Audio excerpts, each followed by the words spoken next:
All right, well, welcome. We'll get started. My name is John Brooks, and I work for Sandstorm Design. And you are in a session about using Drupal to build custom software. It's custom software that's going to be integrated with a JavaScript framework like VueJS or ReactJS. So hopefully everybody's in the right spot. Yeah, good. So we're going to start off with sort of a case study with one of our prominent clients who we built a very custom solution for using Drupal. And then we'll start looking at some actual code. So a little background on myself. I've been coding professionally since 1996. I started with PHP and Linux in 1998. So I've been at this a little while. But I am relatively new to the Drupal space. So I started with Sandstorm about 2 years ago. And Sandstorm Design uses Drupal extensively. So I was thrown into the deep end of the pool. But it's been great. It's been a really nice experience. And a little bit about Sandstorm. So you can see up there we are accessibility certified. We believe very strongly in accessibility. We work with a lot of nonprofit associations, other global nonprofits, higher education, healthcare. We also do custom app development. And we do UX, UI, AI, strategy, technology, analytics, so we can run the whole gamut, design. So in fact we have our founder, Sandy, is right here in the audience. There she is. So anyway, a little shout out to Sandstorm Design. So Sandstorm has been championing Drupal for a long time. So we probably have a combined, 200 years of Drupal experience on our team. It's a lot, right? Maybe I'm exaggerating, but not by much. So we have spoken. We had a couple sessions at DrupalCon Atlanta this year. We've supported in the past Portland last year, and this is our first time speaking at MidCamp. So we're very excited. We have another session tomorrow with my colleague Ann Lentino. So check that out as well. Just some examples of some clients that Sandstorm has worked with. These are real-world examples that we've used Drupal for every one of these clients. Some are more custom websites. Some are really extensive CMS build-outs. Some have really complicated integrations with lots of third parties. And some have little hybrid components built into them, which is what we're going to talk about today. So our goals for today are to learn how to use Drupal and ReactJS or VueJS together to build something greater than the sum of its parts. So depending on your client needs, this might be really interesting to them. So keep it in mind, if you're going to build a custom tech stack, Drupal can be a great choice. So let's see. I could read some of this, but so our case study that we're going to talk about today is called Aleaquo. So this is a real estate management company, and I'll let you read it, but in general, they take care of insurance quotes. They help manage association managers. Let me see if I can actually read this out loud. One sec. Well, I can't, but that's all right.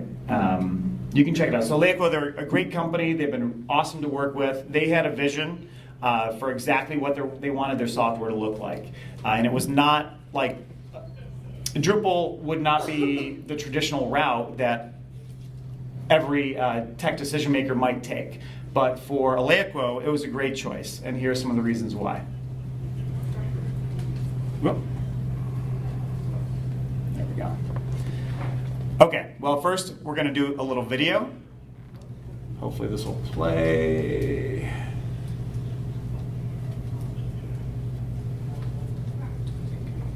Okay, this is a little bit about Aleaquo. This is a video they put up on YouTube. It was built for property managers. And then we're going to see some actual screens from the VueJS component. So it was a large component, takes over the whole screen, and has highly interactive elements. The entire series of forms is entirely database driven. So it is entirely configurable by our client. And let's see if I can play the next video. So once one of their clients logs in, they basically are applying for insurance for a condominium association. And there are a series of forms. It's pretty complicated, and every one of these form elements, oh, I didn't go to the next slide, this is the same one, sorry. Every one of these form elements is tied to other ones, so they're all conditional, and they're all database driven, so totally configurable. So, sorry, let me try to make sure I'm on the next video here. Where is my mouse? There it is. All right, let's see. Is that the same one again? Yeah. Oh, sorry. My bad. That's a new one. Okay. This is just a different part of the system, a different screen. And it's hard to get a good vision of it from here, but the form is incredibly interactive, with entire components showing or not showing depending on previous answers. There's constant communication with the database that is totally seamless to the user. The page does not refresh. It's using an API in the backend. That API, it's a REST API we built in Drupal. And so it allows you to get very much an app-like feel. And this is just a quick showing this is what the Drupal admin looks like for our clients when they want to add a new question or edit questions. We built a lot of custom screens and interactions so they can use Drupal not just as a traditional CMS, but as a control panel for a completely custom piece of software. So this control panel allows them to have almost complete control over what their clients see through the VueJS front end. All right, so a lot of people might ask, so if you're going to build a completely set of custom software, why choose Drupal? Drupal is a CMS. So some of the reasons that I think, there's a lot of reasons, but a big reason is your developer team comfortable with Drupal? And is your client familiar with Drupal?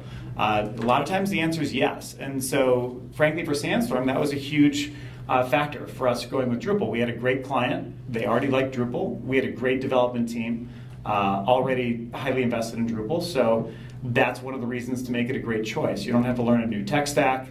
Some of the other reasons, obviously, you have an open source out-of-the-box database, user management, and control panel. These are features that most custom software will need, and Drupal provides this by default. And so I've built custom software from the ground up, complete with its own custom authentication schemes and authorization and logins and database schemas and the whole thing. And while it's a lot of fun, it's also a lot of work. So Drupal can save you months of time. And so some other pluses, Drupal comes with automatic security and security updates. Secure user logins is not a trivial thing if you're doing it from scratch. Extendability, so every version of Drupal makes it easier to build APIs. There are awesome third-party contrib modules to make it easier to build JSON-based REST APIs, GraphQL APIs.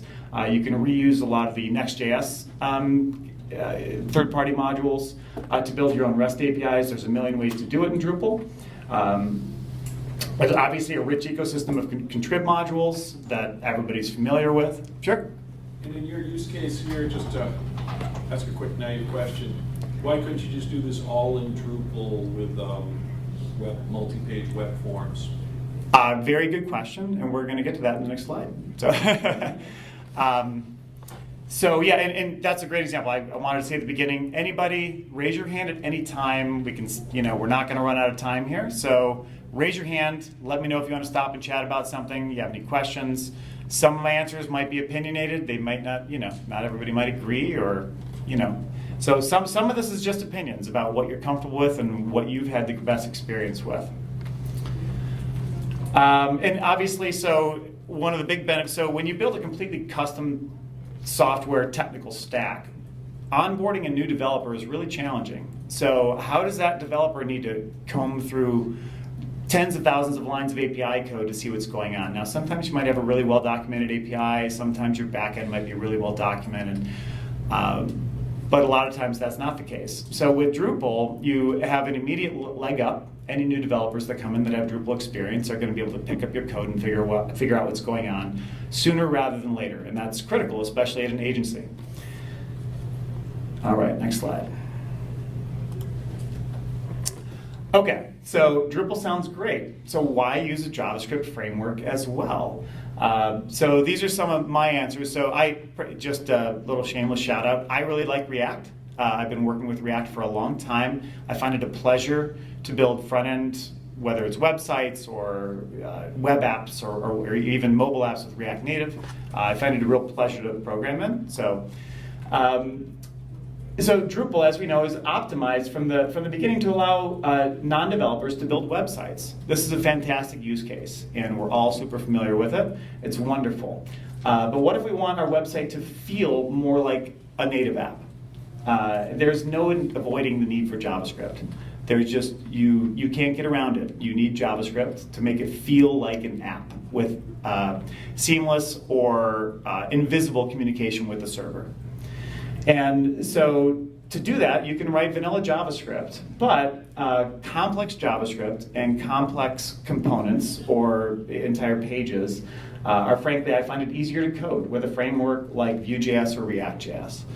And again, many folks will have different opinions on this topic. That is okay. It's one of the fun things that we can chat about over drinks and maybe arm wrestle for. And so this is my own opinion, and I know there is a lot of debate on this. If you go to Reddit, you'll see reams and reams of debate, but I love TypeScript. So one of the big advantages of, you can do vanilla JavaScript with TypeScript, but it's an added layer of complexity. In my opinion, it makes it better.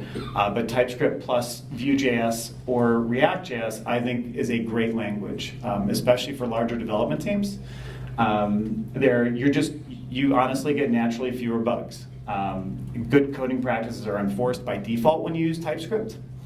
And it's basically, with modern IDEs, it's naturally auto-documenting. So new developers coming in, if you have well-written TypeScript, whether it's vanilla.js or React or Vue, new developers are going to know exactly what's going on. There's no hunting and finding to find out what a signature of a function is. It's all just right there for you. And GitHub Copilot knows TypeScript really, really well. So if you haven't used GitHub Copilot for JavaScript, it is exceedingly good at it. I think it's probably because there's so many great examples online for JavaScript and React in particular, that it is excellent. It will help your coding efficiency dramatically if you're not already using it. And so because your code is naturally going to be well written and naturally self-documenting, new developers can be onboarded much faster. And similar to, if a developer knows Drupal, they're going to be able to learn your custom software stack faster. If a developer is at all familiar with JavaScript or TypeScript, they're going to be able to pick up and know exactly what your code's doing. It makes it much more difficult to write sloppy code.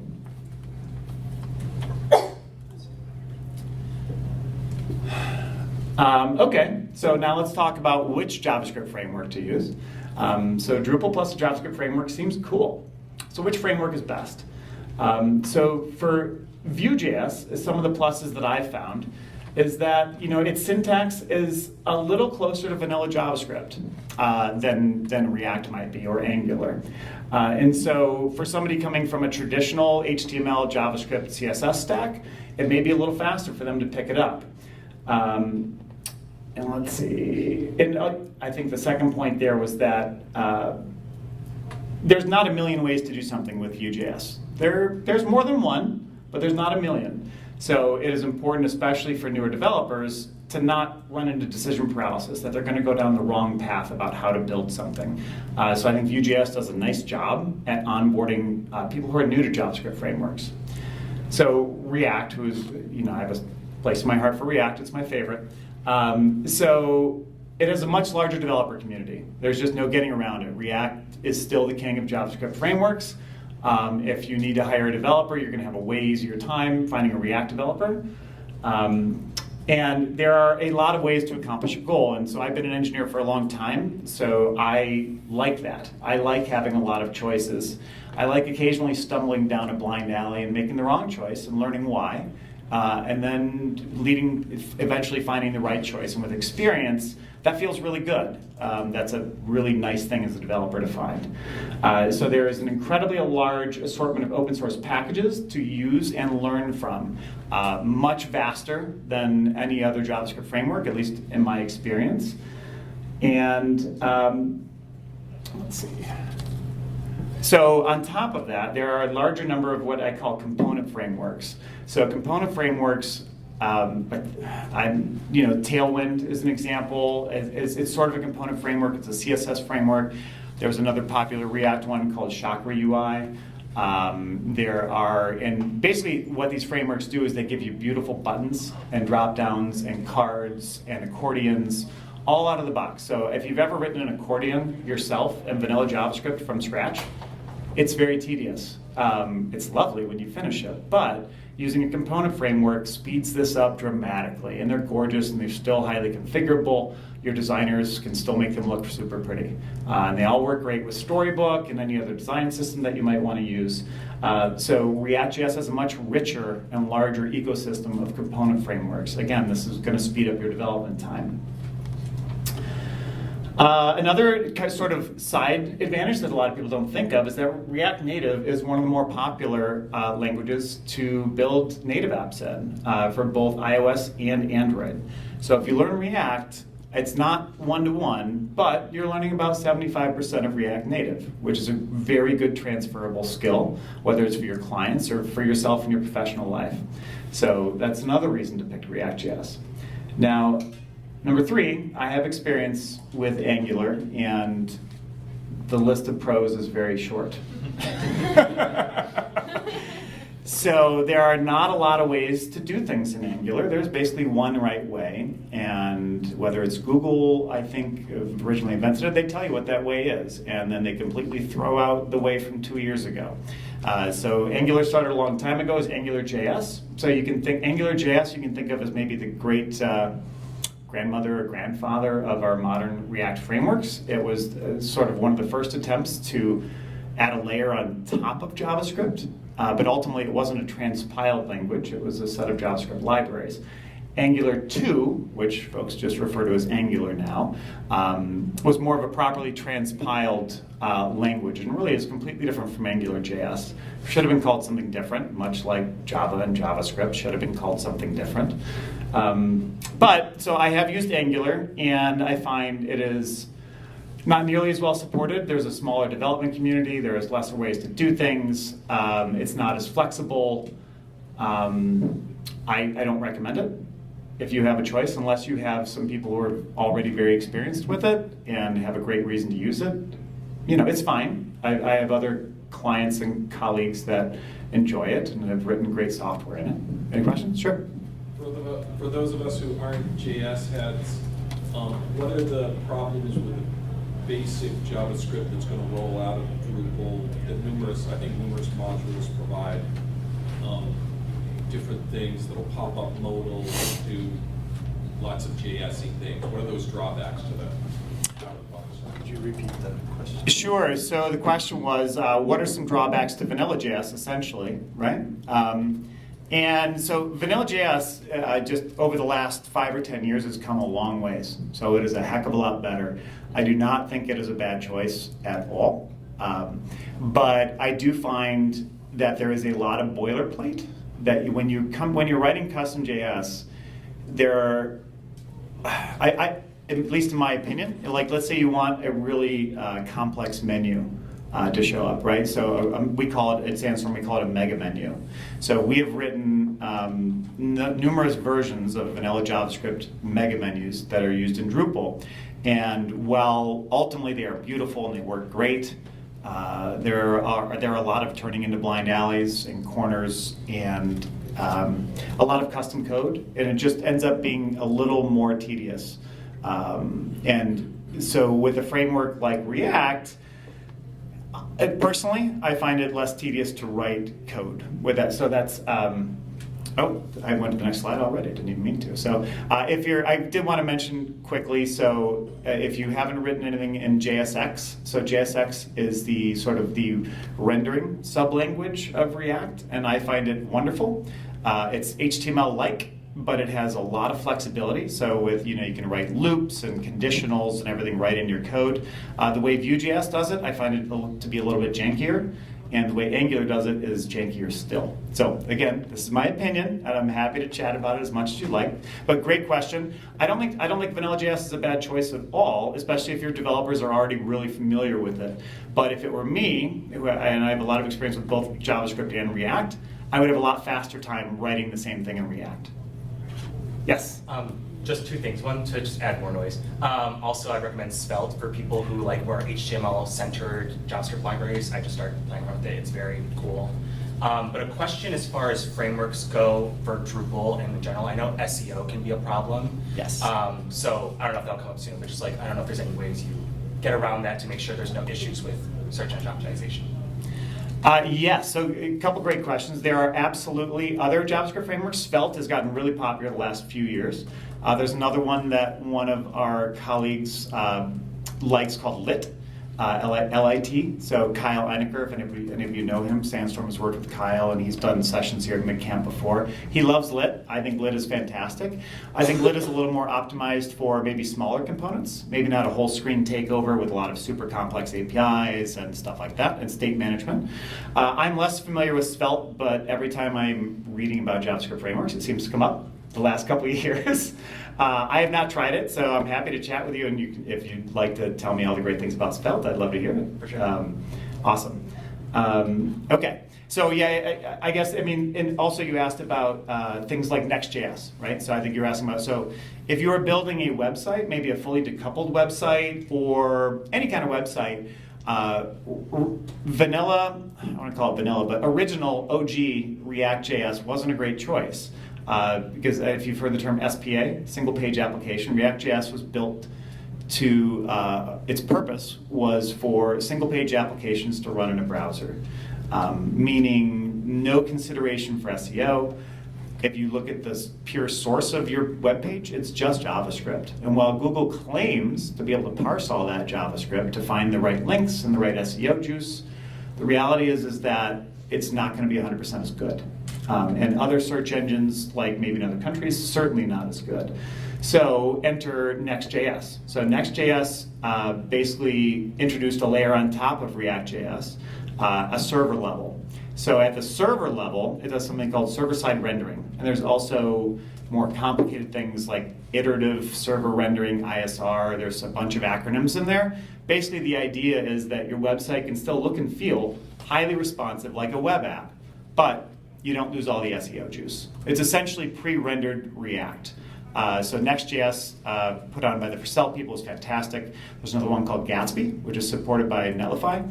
I think Gatsby has sort of lost that popularity race recently. So if you're going to build a website and you want it to be fully decoupled or not Drupal at all, then you'd use Next.js. Right? So Next.js and Drupal don't really go together. They sort of accomplish the same thing. They're both essentially server-side technologies. Does that make sense? For sure. Thank you. Awesome. No problem. All right. So now we're just going to look at a little actual code. So this is Vue. So when I started at Sandstorm, we had sort of the beginnings of this VueJS dynamic form that I showed you earlier with Aleaquo. And so this is just an example of how our code is laid out. So you have a Drupal module. So that's the thing, you are creating a custom Drupal module. In that custom Drupal module, you need at least some pieces of like Drupal-like code.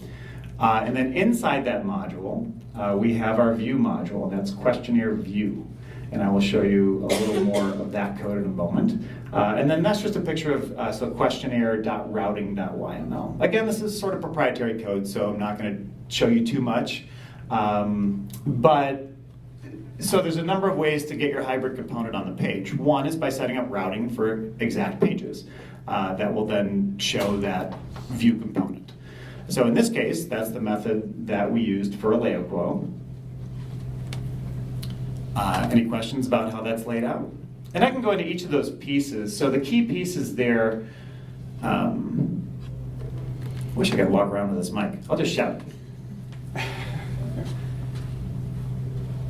So I just wanted to point out a couple things. So if you are going to build a hybrid component, this is sort of the key. This is the key piece here, questionnaire display controller, and you can see how the routes end up calling that.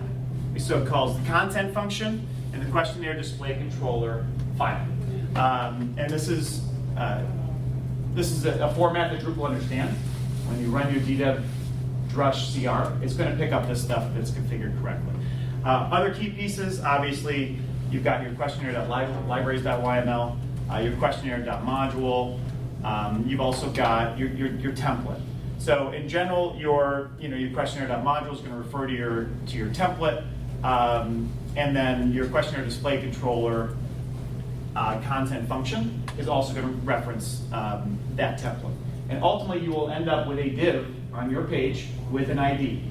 And that's really what this is. And you can pass data into that div just on page load. You can also just use APIs. So like this is a way to sort of preload data that you want there right away. So Drupal will serve that data like in a traditional Drupal way. And then on top of that, with a more complicated thing, you'd also have API endpoints that your Vue or React app would then communicate with. So any questions about this layout or how we did this? Okay, cool. Next slide will show a little bit of VueJS code. Okay. So this is just a small sample of how our VueJS code is laid out, right? So your entry point is main.js, and that's just JavaScript, right? It's doing some things, but then it's loading up app.vue, which is your main entry point, into the whole app. And this is just an example of what VueJS code might look like. So you've got, it looks a lot like regular HTML, it looks a little bit like how it might look in React also, but then you've got these special parameters, and so any kind of colon something, these are specifically for Vue, and they're not going to be shown in the browser, so like page form, this is not going to be in your source. This is all going to be transpiled into JavaScript and other things. But this is what your code might look like. And then your CSS can be very similar. You can use other CSS, SCSS, Sass, or Tailwind, or different ways to do your CSS. And obviously, we use variables with SCSS for that. And there's a lot of code in here, essentially. And this is all code. Okay, yes, question? Yeah. So you've got your regular Drupal code that you're trying to control, and you've got all this code on the side. Is this all in one repo? Yeah. Dang. You can do it in multiple repos. Yeah. It's pretty flexible, but I think this is not an uncommon pattern, is you have your custom Drupal module at the top. This questionnaire is our custom Drupal module. And then inside, and then you've got everything besides questionnaire view is still Drupal. And everything in questionnaire view is Vue code. It's got its own package.json. It's got its own build process. So one of the things I give credit to Vue.js for is it really pushed the adoption of Vite. I don't know if you've ever used Vite, V-I-T-E. It's sort of an evolution of Webpack. So Webpack was a more traditional way to transpile JavaScript and CSS and everything else. Personally, since I've been using Vite, I think it's way better. It's just faster, less buggy, a little more intuitive. I like Vite a lot, and so I use Vite with React now also instead of Webpack. And is it hard to keep things coordinated between the stuff you're doing here in Drupal land, and what does it look like when it barfs? Because I know it does sometimes. Good question, yes. And so when I came out of this project, I had to figure all that out, and it can be. And so there's two main ways that Drupal and your... Can you use the microphone? Yeah, okay. I wish I could carry it around. Okay, yes, sorry, we'll get it on the recording here. Oh, I didn't press the red button, did you? I did. Oh, thank you so much, Andy. Andy's the best. Give him a little round of applause. Yeah, so as I mentioned earlier, you can pass a lot of data in on that initial page load, and your Vue component will pick that up through, I think it's like HTML, it's like data parameters in your actual HTML element. And so that's one way to get an initial state into your Vue component. On top of that, so further communication should be done via API. So API is sort of left up to you how you want to do it. Like I said, there's a lot of tools for Drupal. Simple REST APIs are not that hard. You can just write them in PHP yourself. They can be protected by the same session techniques that your Drupal admin login is protected by. So one of the nice things about Drupal is API security and OAuth and JWTs, JavaScript Web Tokens. It's all very complicated when you write it yourself. Works great, but it's nice that Drupal's sort of doing that for you. So with this component, we do have an initial state, and then the communication is between APIs. And so the other question, so you're farting between Vue and Drupal will happen at the API level or at the initial data level. Other than that, they don't communicate at all. It's essentially your Vue component is a single div on a page served by your Drupal web server. And the communication happens either on that initial load or via REST API. Yes? So, your Drupal APIs for like the form stuff, is Drupal sending HTML? No. So that's a great point. So the traditional way to do a decoupled website or a hybrid component like this is to use an API just to pass data. And again, the predominant way these days is in JSON format. So you would write your custom API. If you're not using a third-party module to do it for you, your custom API would use JSON encode and return that as essentially a JSON string. But the actual, I think it's like the MIME type, will actually be JSON. And so browsers are actually really good at this. So in JavaScript, there's the typical fetch component, right? And then so you can fetch in JSON format, and JavaScript is excellent at taking that data and just putting it into a JavaScript object for you. So VueJS is the same thing. So you're fetching data in JSON format, it's getting put into an object in JavaScript, and then your VueJS is able to manipulate it and use it however you'd like. Did I answer your question? Yeah. Awesome. Cool. So, any more questions about this particular part of VueJS before I move on? Yes? You talk about the build process? Yeah. So, in each tie with your CI/CD, or are you? it's good. Oh, that kind of build process. So, like to build the Vue component, so it's a Vite command. So it's Vite build. You can also set up your package.json to do a run watch. Sorry, let me clarify. Okay. Can you describe your build process within a continuous integration system? Like if you have commands jumping into each thing to run the Vite build, or are you running it as a parent? I'm just curious how you do it automatically when you try to deploy. That's a good question, and we've gotten. So in a perfect world, you would probably have a GitHub action to build your Vue after deployment.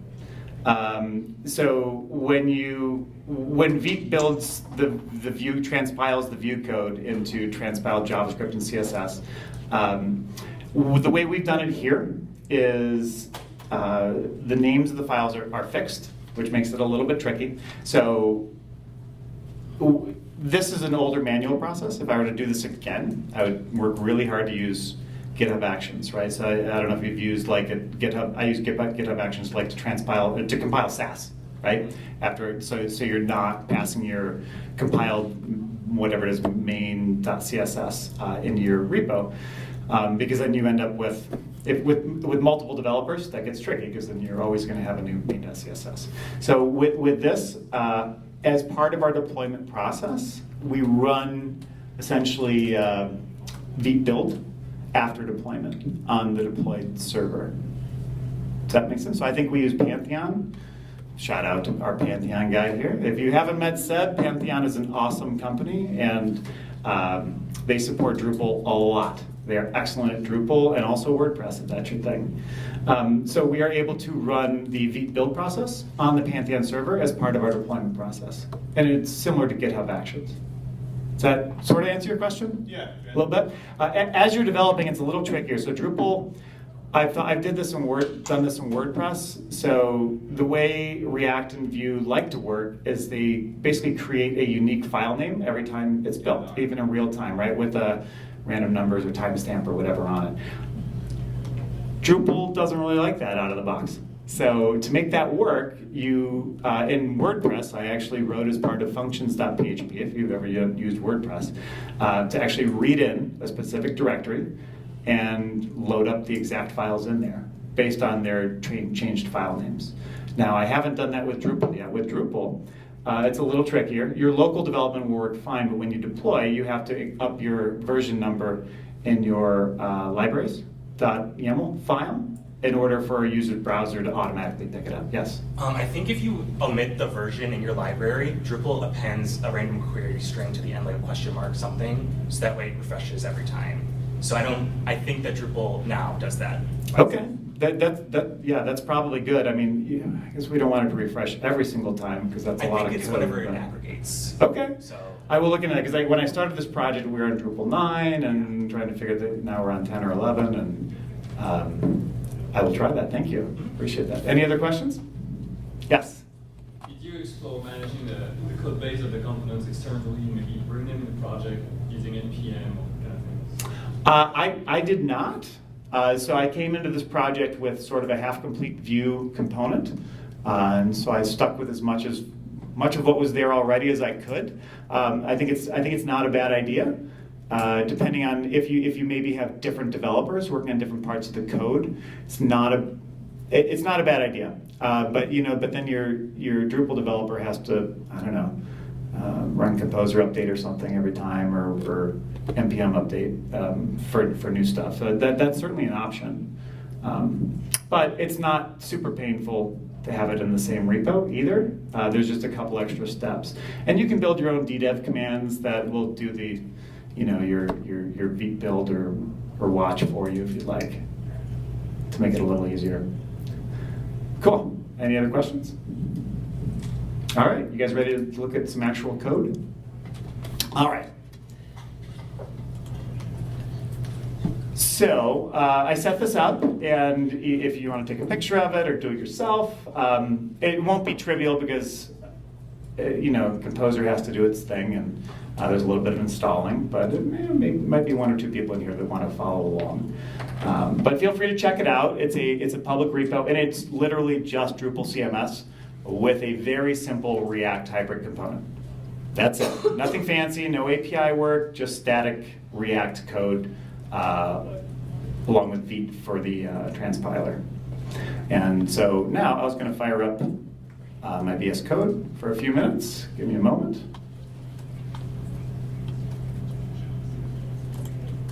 So let's go. Let me see if I can share this.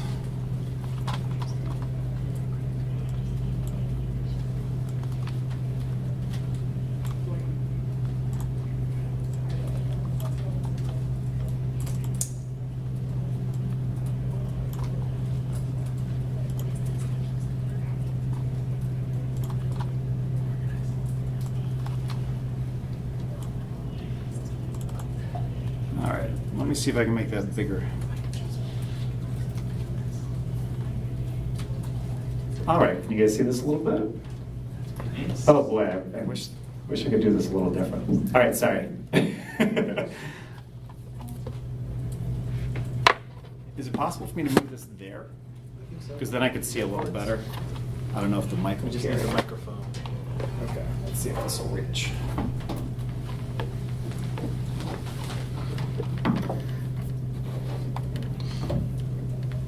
Okay, that's a little better. Can we slide this whole thing? Oh, yeah. Is that possible? There's a cord, but. All right, hopefully y'all can hear me. Let me know if you want me to shout louder. Let's see where we are. Okay, so this is simpler. This is Drupal 11. So we bypassed, main and whatnot. So we're straight to web, and we're in modules, and we have custom, we have find a doctor. So that's our custom Drupal module. Inside there, I should have named this find a doctor React or something, but this is our React module, and it's very simple. If you follow the Vite React startup for using TypeScript, this is what you'll get. You can see we have package.json, we've got our entry point main.tsx, and we've got which then calls app.tsx. Right now, that's all of the logic. That's all there is. Let me show you. This project is using Tailwind also. That's not super important. That's really just a personal choice. That didn't work. Whatever. wanted to make the code a little bigger. There we go. Okay, so V is good to know. It's again going to be similar to your Webpack config stuff. It just simplifies things. So this is an example of a not quite out of the box component. So this is an important line, right? So if you want to serve assets, meaning like images, out of your hybrid component, you need to add this. It will not come out of the box for you. And this basically says, okay, your React component can be in charge of images, and it'll work. And then here's some build options, input. This is basically a default. This roll up options. I did this what these 3 lines do is it avoids the dynamic file names, which is it's a quick way to do it. It's not perfect. We talked about some different ways. So that's an example of a little bit of configuration for vite.config. And I just want to show you a little bit. Okay, I did this component as a block. So this is different than our Aleaquo example, which used routing. In this case, if you, in your custom component, if you have a source plugin block file that is named appropriately, Drupal will pick this up as a block. So there's a couple different ways to declare this, but this is declaring what's going to show in the Drupal admin panel. This is how it's going to look. And I wanted to point out that there are some other blog posts out there that tell you to do it this way. This doesn't work. And I think it's related to a Drupal core bug. Not really sure. It might work with different methods, but this is the method I did. So this block, it's going to use your standard Drupal build API, and this is where the markup is actually going to be printed to the screen. Find a Dr. root. That's the ID, and that's the ID that your React component is going to look for when it starts dynamically building code on your page. And that's exactly what JavaScript frameworks do. Is they dynamically build HTML and CSS and JavaScript right into your page for you. And so this is telling Drupal, all right, when this block is placed, this is what the block is going to be. It's going to be this markup, and we're going to make sure that anything in this library loads when it loads. And then we've defined our library here. So we've got CSS and we've got JavaScript. Right, so on deployment, I think you were mentioning there's a better way to do it, but I would just naturally update this number to make sure that end client computers aren't going to have a file cached. Your module file, so with this method, with the block, you don't even really need this. You just have to have the file there. It doesn't even need to have a function in it. And under templates, again, this template isn't used with this method, with the block method, where you're actually spitting out the markup. But if you were to use a different method, like the routing method, this is probably the way you'd want to do it. You'd probably want to have the module referencing the template file. And let's see, we can dig in some actual React code. So I've customized this a little bit. So main.txs is an entry point, right? So you're going to find something like this on your React starter system. I just added a little code to make sure it's there, right? So if you find Dr. root is not there, then I'm just going to give up and I'm not going to do anything. I might show you an error in the console. And this data set, this is what we talked about. So let me go back to find a block. There it is. So this initial state as a data set, right? So this is a way to pass your initial data into your hybrid component. And this might display in the actual component. And then this, this data set is where you're now passing it into your core React component, which is app.css. And again, this is sort of like straight out of the box. It's pretty simple.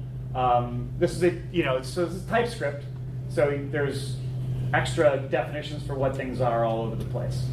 So you have your initial state. Okay, I just did a console.log to confirm that I'm getting that initial state data in. And this is just the default stuff here, right? This looks like HTML, but maybe there's this class name business. This is a little more, so React and Tailwind do this a little differently. So the way the classes are done with this colon here, that is a Tailwind thing. Other than that, a gotcha that you can run into is your CSS namespaces. And I don't know, you can end up with in my opinion, your component CSS should be totally compartmentalized, so there's no bleeding or messing things up, right? If you declare something in your React component, you don't want it to mysteriously mess up your Drupal stuff. So I keep my namespaces very separate. I like using FAD for find a doctor, just to make sure, find a doctor tailwind is what that stands for. And let's see, so this is pretty straightforward. Let me show you what this makes on the screen here. So if you were doing Sure. this with the twig templates, could Yeah. this stuff live in a twig template? Can you repeat the question at the microphone? Yes, so the question was, could this JSX here live in a twig template? And unfortunately, no. So twig is going to be separate. So let me show you, so the template file down there.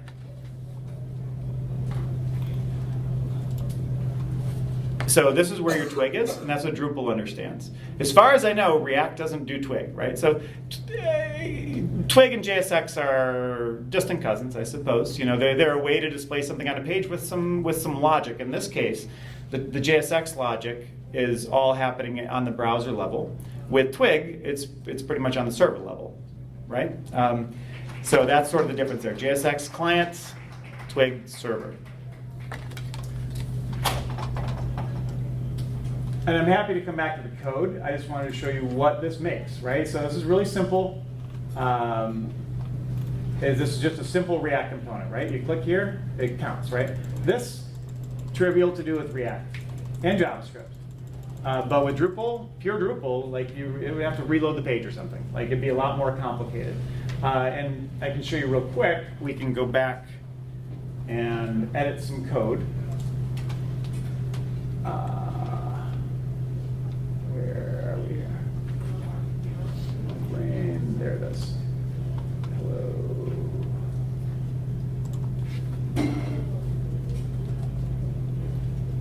Mid-camp. Save it. Now I don't remember whether I have a run watch running in the other terminal or not, actually. But let's go back and see. Nope, I guess not. Let me go back to terminal. This is so hard. It's always worse when you're in front of people. Exactly. Well, my laptop has done a lot of funny things. Please stand up, don't care about that. I can't even see anything. Where's my prompt? There we go. Okay. Where am I? Seriously, why can't I see what's on my screen? Windows under the dock. Okay. All right, we're going to move this back real quick, just so I can start run watch.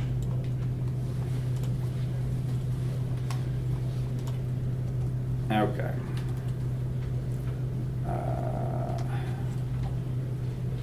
Oh man, this is all messed up. One moment, sorry. Web modules, custom, find a doctor, watch. Okay, so let me come back here so you can see what I did. Hopefully you can see how that looks. So I went into the actual directory and ran npm run watch, and I defined that already in my package.json, right? So if you're familiar with JavaScript frameworks, you put a lot of cool stuff in package.json, right? So in this case, we're using Vite and TypeScript. So this is a typical build. This is what a build looks like for a JavaScript framework, or at least React. And so here we're running build plus watch, which means if I make a change, it's automatically going to transpile it. But now that we've fired that up, when we refresh this, we should hopefully see Element Camp. It worked. Oh my gosh, that's crazy. Are we done? Okay, any more questions? That was good. That's a good finale.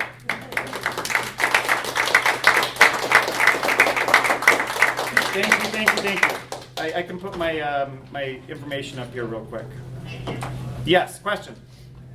I was just going to ask if you explored using the Scorpion Experience Builder. I have not. So using Experience Builder for... Dropping the component directly into the Drupal site. No, I haven't. Does that work? We'll have to do it later. They're gotta. Okay, I'd love to talk about that. I just started using Drupal 11 recently, so I haven't done a ton of it. Sorry, I'm trying to find my slides here. But all good. Good for unconference, y'all. Yeah. So, thanks. Okay, hit me up. Feel free to hit me up on LinkedIn or the rest of the conference. I'm happy to chat about all this stuff. Thank you so much, everyone. Thanks, John.